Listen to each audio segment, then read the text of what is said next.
Saudara, 4 pesan Tuhan hari ini akan berbeda. Ya, jadi nggak ada yang kebetulan Anda yang memilih ibadah pagi atau siang atau nanti sampai sore gitu ya. Semuanya berbeda, saling melengkapi. Kita belajar tentang, karena ini bulan kasih katanya saya diberi tugas untuk kalau bisa jangan sama khotbahnya. Saya bilang oke. Kita dari kecil kalau kita Kristen kita belajar ada 4 jenis kasih di dalam kekristenan. Ya saya ambil idenya sederhana dari satu buku yang saya suka dan memberkati saya, judulnya The Four Loves, yang nulis namanya C.S. Lewis. 4 macam kasih. Nah kita kenal ya, saudara pasti pernah dengar ada storge, ada philia, ada eros, sama ada agape. Ya, pas pagi ini kita bicara tentang storge. Saudara, terima atau enggak terima, kasih itu perintah. Perintah artinya suka nggak suka, bisa nggak bisa, mau nggak mau, siap nggak siap, rela nggak rela, harus dilakukan. Namanya aja perintah, bener ya. Di Matius 22, saudara kita jemput di sana, saudara bisa buka kalau nggak percaya, it's okay. Tapi kalau Anda tahu, oh udah tahu, saya udah tahu. Di Matius 22 ada seorang ahli Taurat mencobai Yesus dengan pertanyaan sederhana. Hukum mana yang terutama dalam hukum Taurat? Ya, karena mereka bangsa yang sangat mentaati hukum. Jadi pertanyaan ini tentunya sentral. Yang paling dari semua hukum yang segitu banyak, yang paling penting itu yang mana sih? Dan jawaban Yesus apa? Ayat 37 dari Matius 22, jawab Yesus kepadanya, kasihilah Tuhan Allahmu dengan segenap hatimu, dan dengan segenap jiwamu, dan dengan segenap akal budimu. Itulah hukum yang terutama dan yang pertama. Yang pertama harus dikasihi adalah Tuhan. Ya, jadi jangan kita mengasihi yang lain lebih dari Tuhan. Yang utama itu Tuhan. Ya. Lagu-lagu yang kita udah kenal dari dulu kita nyanyikan, tapi belum tentu kita hidup. Yang terutama di dalam hidup ini, meninggikan nama Yesus. Ya. Nyanyian-nyanyian yang kerap kali muncul, tapi belum tentu itu yang kita hidupi. Kita bisa menjadikan yang lain utama dalam hidup kita, dan itu sumber semua kekhawatiran kita. Ini kan dalam satu ayat yang kita kenal, carilah dahulu kerajaan Allah dan kebenarannya, maka semua akan ditambahkan kepadamu. Ayat berikutnya bilang apa? Janganlah khawatir akan hidupmu, kesusahan sehari cukup untuk sehari. Jadi kita khawatir karena ada yang lain yang lebih utama dalam hidup kita. Kalau nggak ada yang lebih utama dalam hidup kita selain Tuhan, kita nggak akan dipenuhi kekhawatiran, kita dipenuhi pengharapan. Kita dipenuhi kasih. Makanya apa diperintahkan yang pertama dan terutama, mengasihi Tuhan. Baru apa? Dan hukum yang kedua ayat 39, yang sama dengan itu ialah kasihilah sama manusia seperti dirimu sendiri. Ya, artinya yang ke atas lebih panjang daripada yang ke samping. Makanya Kristenan kita bersyukur simbolnya salib. Ya, nggak sama panjang, nggak lebih panjang ke samping daripada ke atas. Ya, ke atas lebih panjang daripada yang ke samping, tapi ada ke sampingnya. Ya, kalau nggak jadi tiang listrik, bukan kekristenan, bukan salib. Dan salib kita tahu simbol dari kasih. Ya, pada kedua hukum itulah tergantung, kata Yesus, seluruh hukum Taurat dan kitab para nabi. Saudara, semua hukum Taurat dan kitab para nabi digenapi dalam diri Yesus. Jadi inti kekristenan sebenarnya tentang mengasihi Tuhan dan sesama. Sebuah perintah. Hukum terutama berarti menolak melakukannya adalah pelanggaran terbesar. Terima atau nggak terima? Nah, saya mulai dari sini dulu, baru kita sampai sore. Ya, bahwa ini perintah. Nah, kalau kita menolak untuk melakukannya, artinya ini pelanggaran terbesar, bahkan bisa jadi pemberontakan terbesar. Untuk kalau kita terus menolak untuk melakukannya. Saudara, yang pertama kita belajar tentang kasih adalah jenis kasih ini namanya storge atau familial love. Dikatakan oleh C.S. Lewis di bukunya, mudah-mudahan di belakang, oke dia. Kasih jenis ini dapat menyatukan mereka yang tampaknya paling tidak mungkin disatukan. Mau gak mau, karena apa? Terlahir di dalam keluarga itu. Ya, sebel-sebelnya Anda sama om Anda yang suka minjem duit itu. Gak mungkin untuk Anda gak mengasihi dia. Ya, itu ommu. Ya, sebel-sebelnya sama kokomu yang rese itu. Kita harus mengasihi dia, kenapa? Karena itu koko kita. Ya, sekecewa-kecewanya sama ayah kita. Perintah. Kasih jenis ini dapat menyatukan mereka yang nampaknya paling tidak mungkin disatukan. Orang-orang yang seandainya Tuhan tidak mempertemukan mereka dalam suatu keluarga atau masyarakat atau circle yang sama, mereka tidak akan saling berhubungan. Berapa banyak dari kita yang menyadari bahwa nggak semua anggota keluarga kita suka. Tapi kita terlahir di situ. Mau ngomong apa? Kita nggak punya pilihan. Ya, ini salah satu jenis kasih yang menyebalkan, yang lucunya, uniknya, bahkan ironisnya adalah jenis kasih pertama yang Tuhan perintahkan. Saudara, ketika Anda keluar dari rahim ibumu, kita langsung diberi tugas untuk mengasihi orang-orang pertama yang kita lihat. Keluarga kita sendiri. Suka nggak suka. Ya. Kenapa sih? Kenapa dimulai dengan yang paling sulit? Bener gak? Yang paling sulit loh sebenarnya mengasihi keluarga sendiri. Padahal mestinya yang paling mudah. Karena ini ya kaum kita sendiri, saudara kok. Tapi kita rasa jadi yang paling susah. Kenapa dimulai dari sana? Kenapa dimulai dari storge, dari familial love, dari kasih antar orang-orang yang masih ada hubungan darah. Karena Alkitab baru mulai berapa lembar udah langsung terjadi masalah keluarga, saudara. Ya kan? Dosa pertama terjadi Kak, masalah keluarga ketika anak-anak gagal percaya bahwa papahnya sayang sama dia. Jadi ketika dikasih peraturan mereka lebih percaya sama perasaan mereka sendiri dan percaya sama setan. Ingat, dosa pertama adalah apa? Anak-anak membangkang, memberontak sama papanya. Masalah keluarga. Ya, ada gambar di depan, ini pembunuhan pertama. Saudara mesti ngerti, pembunuhan pertama terjadinya di mana? Masalah keluarga. Ya, hubungan kakak beradik pertama berakhir dengan pembunuhan. Ironis. Nah, kalau kita tahu kisahnya, kita familiar dengan Alkitab kita tahu apa alasannya pembunuhan terjadi. Iri. Iri yang kayaknya tidak terhindarkan kalau kita baca, coba kita Kejadian 4 saudara. Menghindari generasi strawberry, sesuatu yang kita nggak harapkan terjadi, yang katanya ketekan dikit mejret. Ya, saya berharap Anda partisipasi, kita buka Kejadian 4, nggak bakal di depan. Anda buka layarnya masing-masing, karena pada punya rata-rata. Saya bawa semuanya, ada yang begini, ada yang begini, ya. Karena ada aja loh orang yang hari gini masih kalau ngelihat pendeta nggak bawa Alkitab, dia nggak mau dengerin pendeta khotbah. Ada juga. Jadi ini buat Anda, ya. Jadi saya pengen semuanya dengerin. Ya padahal mas saya pakai ini. Ada di sini catatannya semua. Kejadian 4 ayat 5 sampai 7. Kita lihat. Kejadian 4 ayat 5 dikatakan, tetapi Kain dan korban persembahannya tidak diindahkan oleh Tuhan. Lalu hati Kain menjadi sangat panas dan mukanya muram. Kenapa dia bete? Karena persembahan yang gak diterima sama Tuhan. Ya, dan ini kayaknya jadi sumber masalahnya. Nah, karena pembacaannya bahkan membuat kita berpikir ya berarti saya berhak dong ngiri. Orang saya diperlakukan tidak adil kok. Orang saya kasih persembahan yang terbaik juga kok, kenapa dia diterima saya enggak? Benar gak? Kita kan selalu punya pembenaran untuk perasaan yang salah yang mestinya gak ada di situ. Kita selalu lebih mengedepankan logika dan kemanusiawian kita. Manusiawi dong Pak kalau saya kecewa. Manusiawi dong kalau saya iri. Kenapa dia lahir di keluarga yang kayak gitu, enak banget. Keluarga saya berantakan.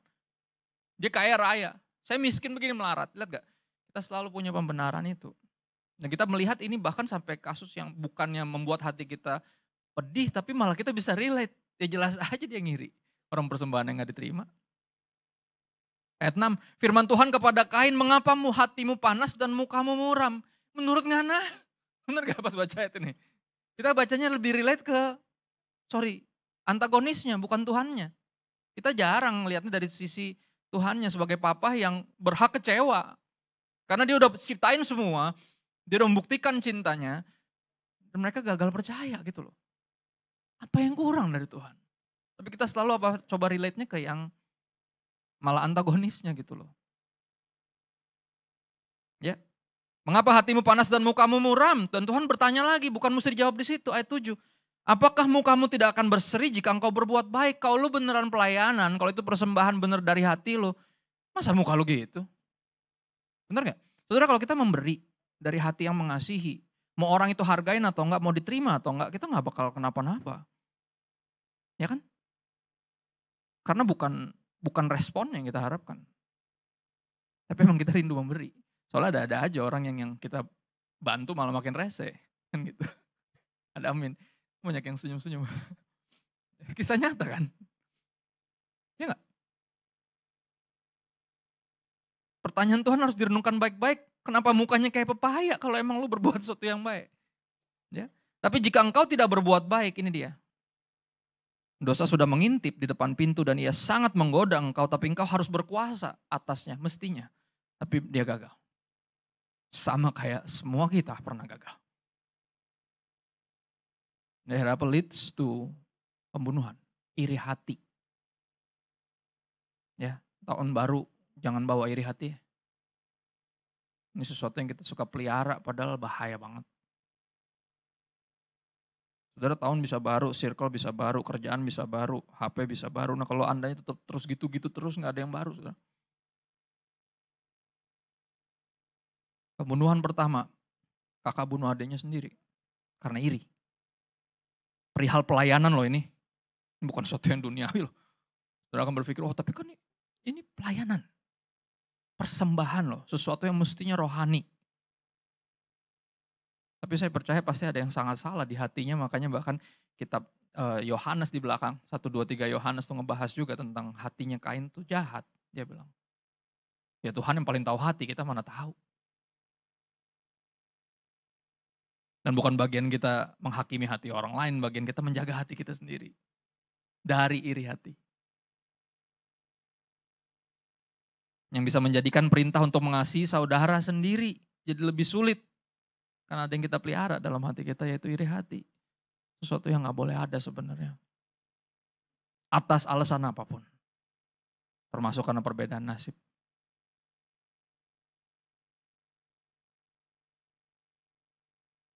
Saudara, tapi walaupun dibuka dengan masalah keluarga. Tapi di sepanjang perjanjian lama juga kita temukan kalau kita baca lebih lanjut lagi kita temukan hal-hal yang indah tentang rekonsiliasi keluarga. Ya hal-hal yang mungkin dirasa kayak gak mungkin bisa terjadi. Saudara, gambar berikutnya ini Kejadian 25. Ini kisah tentang saudara kembar. Kalau Anda pasti familiar namanya Esau sama Yakub. Yang kakaknya lebih perkasa, kan gitu, lebih laki. Ya, hobinya berburu, badannya berbulu. Warnanya merah. Mungkin kayak Elmo. Mungkin. Saya pas baca, badan lu berbulu merah kayak Elmo. Kembar, yang satunya doyan masak, deketnya sama emaknya. Ya. Dari kecil, dari lahir, ketika kakaknya lahir, adiknya katanya megang kemit kakaknya, gak mau kalah. Bayangin keluar dari rahim emaknya, bukan langsung berdua, ini satu tangannya keluar megangin tumit yang udah keluar. Weh, ntar lu kan gitu. Jadi dari awal udah begitu. Ya, dan kisahnya berakhir cukup tragis, karena bukan berakhir cukup tragis, di tengahnya kita lihat kayaknya tragis. Kenapa? Karena mereka berakhir jadi dendam.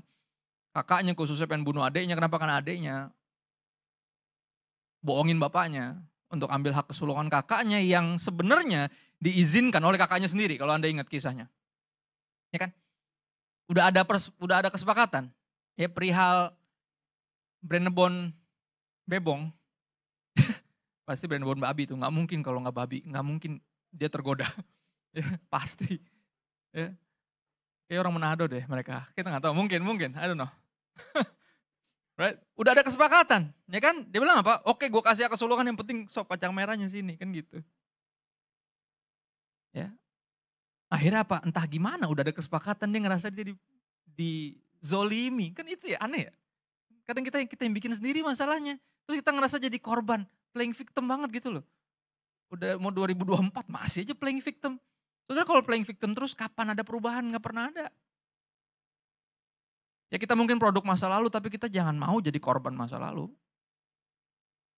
Karena barang siapa dalam Kristus ciptaan baru, yang lama sudah berlalu. Yang baru udah datang. Jadi jangan terus di mindset yang lama. Playing victim terus kan gitu. Akhirnya apa? Dia dendam tuh kakaknya tuh. Dan kita pikir kisahnya berakhir di sana. Berakhir dengan apa? Kalau gue ketemu gue bunuh loh. Kan gitu kisahnya. Tapi ternyata nggak berakhir di sana. Kita ke Sekali lagi biar gak jadi stroberi ya. Kejadian 33 ayat 1-10, ayat itu cukup banyak. Tapi kita punya waktu. Karena harus punya waktu. Saudara, salah satu resolusi tiap tahun baru kan pengen baca Alkitab dari Kejadian sampai Wahyu kan. Gak nyampe-nyampe, ya kan. Ada yang stuck di imamat. Ada yang baru sampai kelurahan udah balik lagi. Emang ada kejadian kelurahan? Keluaran bukan kelurahan, ngaco. Ada yang sampai bilangan semuanya, angka semua stuck lagi. Udah gak nyampe-nyampe tuh Wahyu. Udah bertahun-tahun gitu terus. Kejadian 33 ayat 1-10. Yakub pun melayangkan pandangnya, saya langsung lompat ke bagian indahnya ya. Karena sekali lagi di tengah rasanya gak mungkin, udah dendam. Pokoknya kalau gue ketemu gue bunuh loh, kita pikir akan berakhir di situ. Tapi firman Tuhan indah. Kejadian 33 ayat 1-10, Yakub pun melayangkan pandangnya, lalu dilihatnya lah Esau datang dengan diiringi oleh 400 orang. Kira-kira perasaan apa yang timbul? Hah? Yang katanya mau ngebunuh dia, datang dengan 400 orang. Kira-kira dia kenapa? Takut lah pasti. Ya, bener gak? Panik gak? Panik lah, masa kagak? Dia sendirian aja udah panik nih, 400 orang. Maka diserahkannya sebagian dari anak-anak itu kepada Lea dan sebagian kepada Rahel serta kepada kedua budak perempuan itu. Ia menempatkan budak-budak perempuan itu beserta anak-anak mereka di muka, di depan. Lea beserta anak-anaknya di belakang mereka dan Rahel beserta Yusuf di belakang sekali. Lihat, yang paling pertama budak perempuan dengan semuanya. Yang kedua, yang berikutnya istrinya yang kurang disayang, oke? Sama anak-anaknya, baru istrinya yang disayang sama dia. Dibikin rombongan gitu. Ya. Ayat 3, dan ia sendiri berjalan di depan mereka. Enggak, dia bukan di paling belakang, dia berjalan di depan tapi dia bawa rombongan itu. Ya, dan ia sujud ke tanah sampai 7 kali. Hingga ia sampai ke dekat kakaknya itu. Jadi setiap berapa kali itu sujud. Berapa kali sujud di depan kakaknya. Kakaknya kayak, apa ini anak? Gitu. Tapi Esau berlari, lihat saudara. Mendapatkan dia, didekapnya dia, dipeluk lehernya dan diciumnya dia. Lalu bertangis-tangislah mereka. Indah. Sesuatu yang kita pikir gak akan terjadi. Karena apa? Terakhir apa? Yang kita dengar apa? Pokoknya gue ketemu gue bunuh loh. Itu yang terakhir kita dengar. Tapi itu kan kata kita. Bukan kata Tuhan. Right? Bukan kata manusia yang menentukan akhirnya. Firman Tuhan yang menentukan. Kemudian Esau melayangkan pandangnya, dilihatnya lah perempuan-perempuan dan anak-anak itu lalu bertanya, siapakah orang-orang yang berserta engkau itu? Jawab Yakub, anak-anak yang telah dikaruniakan Allah kepada hambamu ini. Lihat, dia memposisikan dirinya udah gak sejajar lagi sama kakaknya. Dia tahu, karena dia bersalah. Dia memposisikan diri sebagai hambamu. Menarik ya? Sama kayak kisah anak yang hilang, saudara ingat? Aku udah gak layak disebut anakmu, Pak. Can I serve you? Boleh gak aku jadi salah seorang dari hambamu?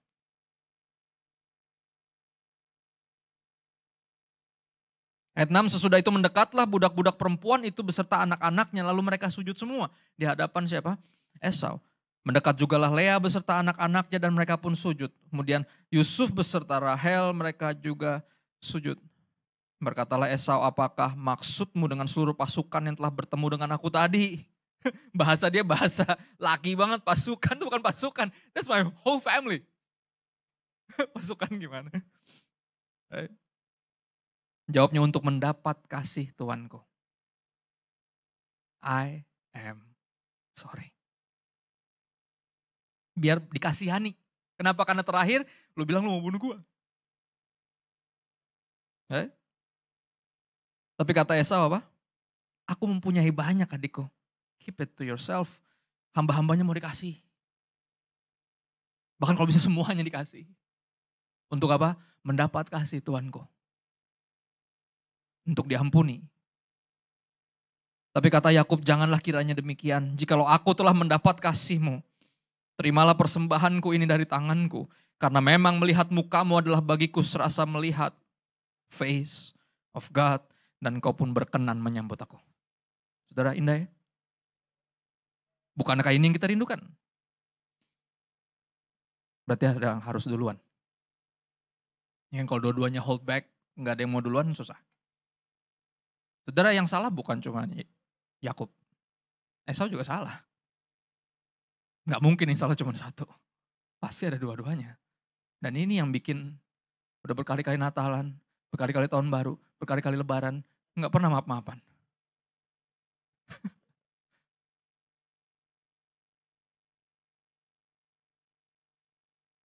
Tapi ada kisah ini yang membangkitkan iman kita bahwa rekonsiliasi itu mungkin dan indah. Lebih indah lagi kalau bukan cuma dibaca tapi diupayakan. Berikutnya, salah satu kisah tentang saudara bersaudara lagi, storge, familial love yang berakhir dengan indah, dimulai dengan sangat-sangat buruk. Bayangin keluarga saudara-saudara ngebuang adanya sendiri. Dijual, mending cuma dijual jadi budak, saudara ingat kisahnya. Tapi saya jemput di ujungnya aja, karena kisah-kisah buruknya kita udah tahu. Bonusnya bukan di dia jadi penguasa, jadi kaya raya, bukan di sana. Nah, yang Tuhan tekankan justru di kerelaan yang dibuang dan dijual. Karena iri, berhasil mengampuni. Kejadian 45 ayat 1 sampai 8 dan 15. Kejadian 45 ayat 1 sampai 8 dan 15 yang udah nyampe katakan amin. Atau di depan udah contekan, gak ada kan? Gak ada ya. Saya tungguin, saudara kok mukanya gitu, gak ada di depan, gak bakal muncul. Oh, Anda nungguin saya baca, oke. Berarti Anda cukup percaya sama saya. Muka saya gak kayak pendeta, saya ngerti. Tapi kalau Anda buka Alkitab saya gak tersinggung, gak apa-apa loh. Serius. Justru harus dibuka, jangan-jangan ngaco nih si jenggot nih, bener gak sih kan gitu.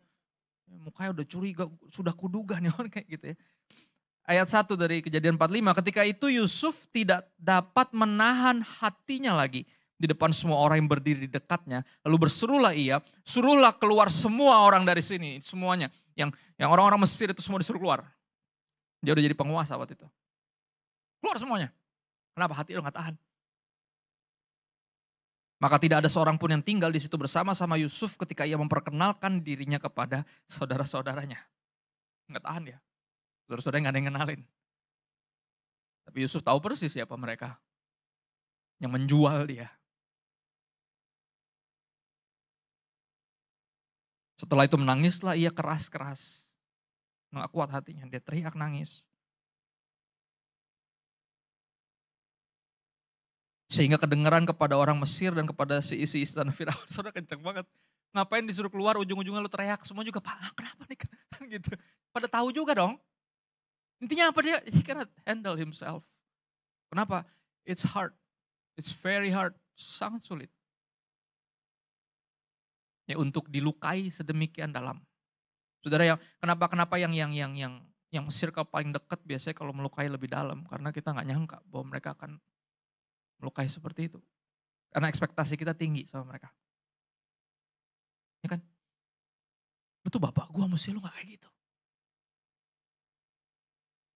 Kita ini brothers, lu mestinya gak kayak gitu. Dan puluhan tahun, saudara mesti ngerti puluhan tahun. Dia simpan, uniknya bukan kepahitan.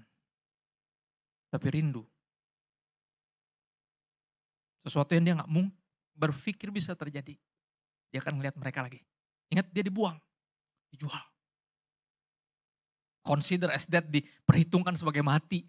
Makanya mereka kasih lihat ke papanya nih, lihat nih. Berdarah-darah dia dimakan binatang buas. Gak mudah. Dan Yusuf berkata kepada saudara-saudaranya, ini saya. Akulah Yusuf, masih hidupkah Papa? Lihat, rindu. Tapi saudara-saudaranya tidak dapat menjawabnya sebab mereka apa?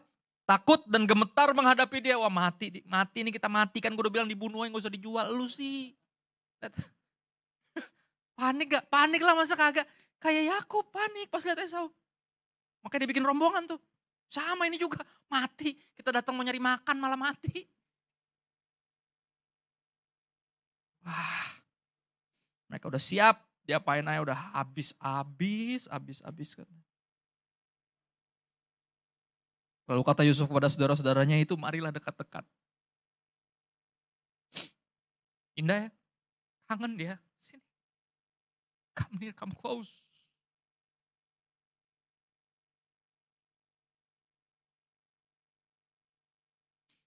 Maka mendekatlah mereka, katanya lagi, akulah Yusuf saudaramu yang kamu jual ke Mesir. Dalam hatiku juga udah tahu. Makanya gak berani dekat. Tapi sekarang janganlah bersusah hati dan janganlah menyesali diri. Yusuf tahu mereka nyesal, mereka takut. Tapi gak usah, kata Yusuf, kenapa? Karena kamu menjual aku ke sini, gak usah menyesali. Sebab untuk memelihara kehidupanlah Allah menyuruh aku mendahului kamu. Lihat, kemampuan dia untuk mengampuni saudara-saudaranya berasal dari mana? Ku bersyukur Tuhan, ku bersyukur Bapa buat kasih setiamu di sepanjang ya hidupku. Lihat, bukan lu yang Tuhan yang bawa gue ke sini. Kalau ikutin kepahitannya, puluhan tahun, hidupnya terus turun gak tahu kapan naiknya, sampai berakhir di penjara, saudara ingat kisahnya. Dia gak akan berhasil mengampuni. Tapi lihat, dia menyadari persis Tuhan yang bawa gue ke sini. Sampai hari ini.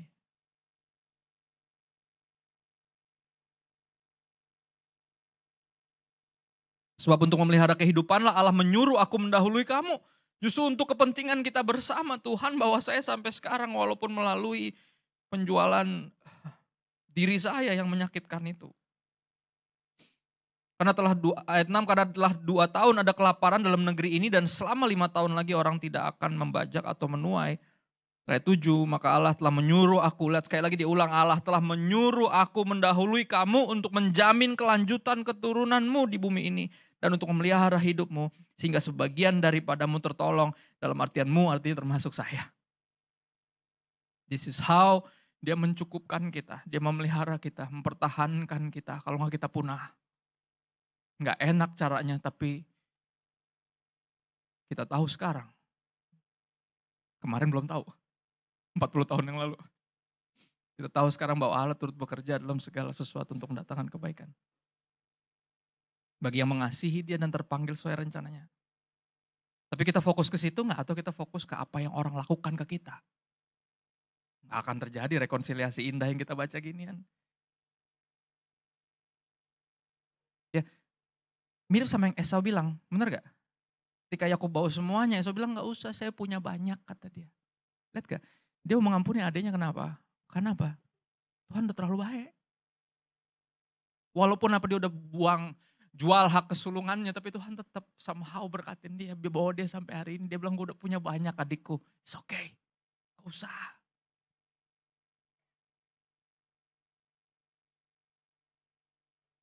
Jadi bukan kamu yang menyuruh aku ke sini, tapi Allah, dialah yang telah menempatkan aku sebagai bapa bagi Firaun dan Tuhan atas seluruh istananya, dan sebagai kuasa atas seluruh tanah Mesir.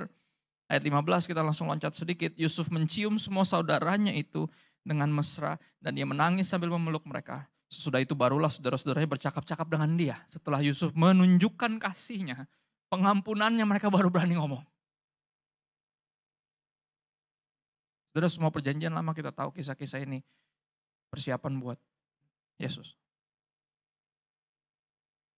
Ya kan? Sudah lihat Yesus yang disalib, kita nggak bisa ngomong apa-apa. Kita cuma tahu betapa berdosanya kita, tapi betapa dia sangat mengasihi kita.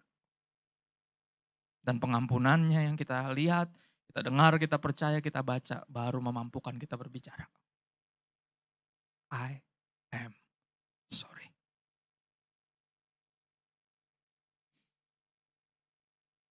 Saudara, sambil slide terakhir dikasih lihat, sebab semua orang, ayat Roma 8 ayat 29, semua orang dipilihnya dari semula, mereka juga ditentukannya dari semula untuk jadi serupa dengan gambaran anaknya. Ini tujuan dari kita dikasihi sedemikian rupa sama Tuhan, supaya kita menjadi seperti Yesus. Oke. Tujuan pertolongan, perlindungan, penyertaan, penyediaan, kesembuhan, semuanya biar apa? Dan bahkan keselamatan, penyelamatan yang Tuhan lakukan. untuk menjadikan kita seperti Kristus. Supaya Yesus anaknya itu menjadi yang sulung di antara banyak saudara, artinya apa? Kita jadi semacam dia kokoh pertama, kita adik-adiknya. Jadi satu keluarga. Makanya cinta pertama, jenis pertama yang Tuhan perintahkan langsung kayaknya kasih tugas buat kita adalah mengasihi orang-orang yang sama satu darah sama kita. Kenapa? Karena di ujungnya, atau lebih tepatnya di tengahnya, karena ujungnya nanti di sorga, saudara, ya. Bersama dengan Tuhan. Di tengahnya kita apa? Dijadikan satu darah sama Tuhan. Sama Yesus sendiri. 1 Yohanes 4 ayat 7 sampai 10, 12 dan 16 dalam 3 menit. Let's go. 1 Yohanes 4, kita ke sana saudara, ayat 7. Dikatakan demikian. Saudara-saudaraku yang kekasih, marilah kita saling mengasihi. Sebab kasih itu berasal dari Allah.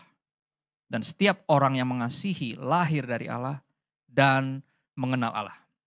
Ujian kekristenan is to love. Starting with forgiveness. Ini kan? Saudara gak akan bisa mengasihi kalau gak mengampuni. Dan kadang untuk mengampuni aja udah PR besar.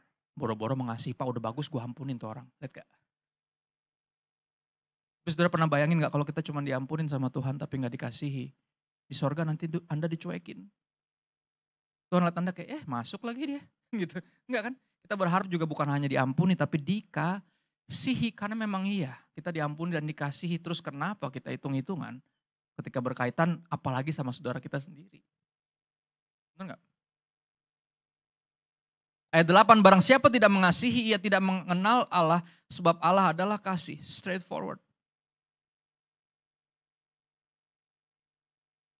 Dalam hal inilah kasih Allah dinyatakan, dibuat jadi nyata, dibuktikan di tengah-tengah kita. Yaitu bahwa Allah telah mengutus anaknya yang tunggal ke dalam dunia supaya kita hidup olehnya. Yesus kita rayakan Natal, Jumat Agung, Paskah, kenaikan ke sorga.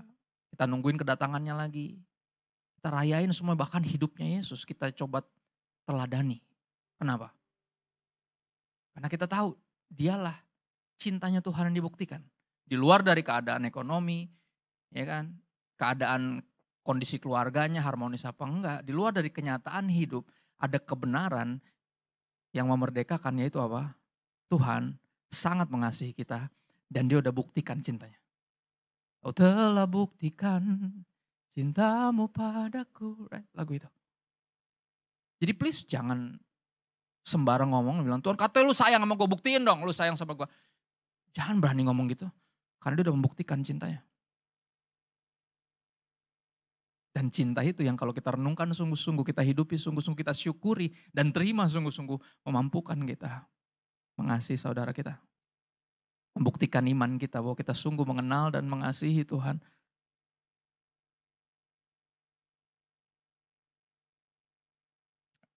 Ayat 12 kita langsung, ayat 10. Inilah kasih itu, this is love. Saudara, dunia bisa bilang apapun tentang arti cinta, tapi kita tahu ini cinta. Oke, saudara, kalau cari di kolom pencarian gambar di internet, ketik love munculnya bisa seks. Karena dunia yang gak bisa bedain. Tapi we know exactly who love is. This is love, bukan kita yang telah mengasihi Tuhan, tapi Tuhan yang telah mengasihi kita dan yang telah mengutus anaknya sebagai pendamaian bagi dosa-dosa kita. Bukti bahwa dia mengasihi kita. Ini cinta. Ayat 12, tidak ada seorang pun yang pernah melihat Allah jika kita saling mengasihi. Allah tetap di dalam kita dan kasihnya sempurna di dalam kita. Nggak ada orang yang pernah melihat Tuhan, tapi ketika kita saling mengasihi, somehow mereka bisa sense. God is here. Tuhan ada di sini. Di antara orang-orang yang sebenarnya harusnya nggak ada urusan. Tapi mereka bahkan mungkin nggak ada hubungan darah, tapi bisa saling mengasihi seperti keluarga sendiri.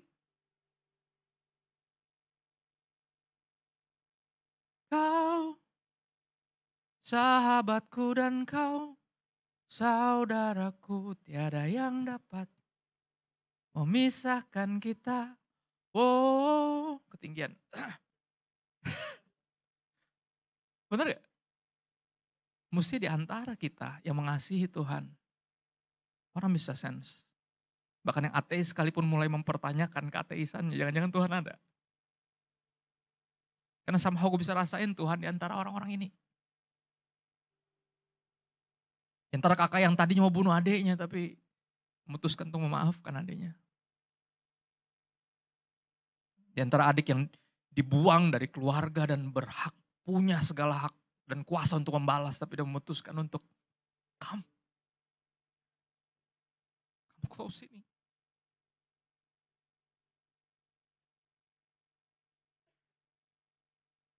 Ayat 16.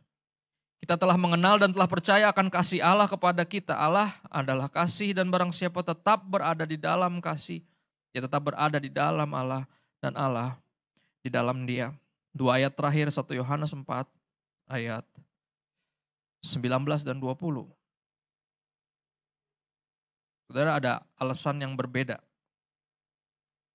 yang membuat kita unik sebagai orang Kristen. Alasan kita mengasihi sangat lain sama alasan semua orang mengasihi. Alasan semua orang mengasihi supaya. Kan gitu. Saya mengasihimu biar engkau mengasihi saya. Saya tolongin kamu biar nanti kalau saya susah kamu nolongin saya. Semua manusia mengasihi supaya, tapi orang-orang Kristen different. Kita mengasihi karena, ayat 19 bilang gini, kita mengasihi karena Allah lebih dahulu mengasihi kita. Sangat berbeda. Jadi apa cinta kita, naturnya tuh duluan. Kita gak nungguin yang lain, kita duluan. Kenapa? Karena Tuhan udah lebih dulu mengasihi saya. Makanya saya yang duluan. Mungkin dia yang lebih salah, lihat gak mungkin ada yang gak salah. Tapi kita ngerasa ada yang lebih salah, mesti dia dong minta maaf. Tapi apa? Itu dulu. Saya yang sekarang sangat berbeda karena saya disadarkan bahwa dia lebih dulu mengasihi saya. Saya gak layak dikasihi, gak layak diampunin, tapi dia mengasihi dan mengampuni saya. Dan ini yang bikin saya gak tahan untuk melakukan hal yang sama. Pada saudara saya sendiri, keluarga saya sendiri, ayah dan ibu saya sendiri, adik-adik saya sendiri. Ayat 20, jikalau seorang berkata aku mengasihi Tuhan dan ia membenci saudaranya, maka ia adalah pendusta. Karena barang siapa tidak mengasihi saudaranya yang dilihatnya, tidak mungkin mengasihi Allah yang tidak dilihatnya. Saudara mungkin rasa dari awal tadi kita melihat ini sebuah tuntutan yang sangat berat, tapi sebenarnya masuk akal. Kenapa? Karena kita lebih dulu dikasihi sama Tuhan. Dan ini jadi ujian iman kita. Benar gak kita mengasihi Tuhan? Dan habis ini aku harap ada yang keluarin HP-nya langsung kirim pesan ke siapapun yang dia rindu untuk berdamai dengannya. Oh ya, karena itu yang bikin khotbahnya jadi berhasil. Karena habis itu ada yang dilakukan. Bukan cuma, oh ya bagus ya. Saudara rindu ada perubahan? Kalau gitu dibuat, let's go. Dimulai dari kita. Kenapa kita yang mulai? Karena dia mulai duluan. Kita belajar dari dia. Dia yang tidak mengenal dosa dijadikan dosa supaya Anda dan saya dibenarkan oleh Tuhan. Kita tiru. Ya, kita ambil bagian itu. Yuk kita berdoa bentar yuk. Makasih Tuhan buat hadirat Tuhan. Kami gak bisa melihat Tuhan. Mungkin belum pernah melihat Tuhan, tapi suaramu yang sangat jelas di telinga kami, firmanmu yang sangat dekat di hati kami, meyakinkan kami bahwa engkau gak pernah jauh. You are here and you are near, engkau di sini dan engkau dekat. Makasih keep us close, makasih anggap kami, jadikan kami jadi anggota keluargamu. Angkat kami jadi anakmu dan menjadikan Yesus sebagai kakak pertama kami. Siapa kami? Masukin jadi keluarganya Tuhan. Untuk apa kami dimasukin jadi keluarganya Tuhan? Sederhana. Biar kami bisa bawa hadirat Tuhan di tengah keluarga kami. Jika keluarga kami carut marut, Roh Kudus bantu kami jadi yang duluan. Untuk mengupayakan perdamaian. Sehingga ada perubahan, ada mujizat. Where the Spirit of the Lord there is freedom. Di mana ada roh Tuhan, di situ ada kemerdekaan. Kami minta bantuan Roh Kudus. Untuk jadi pelaku firman bukan pendengar saja. Izinkan kami bawa hadirat Tuhan. Dan mengupayakan perdamaian karena kami tahu. Mereka yang mengupayakan perdamaian dikenal sebagai anak-anak Allah. Dan kau menjadikan kami anakmu, masukkan kami dalam keluargamu untuk tujuan kami hidup seperti Kristus. Kayak Roh Kudus bantu kami, karena kami tahu daging kami nggak bisa. Kami bersyukur kami punya penolong. Kami minta bantuan Roh Kudus kepadamu Bapa yang baik dalam nama Yesus. Amin. God bless. Thank you.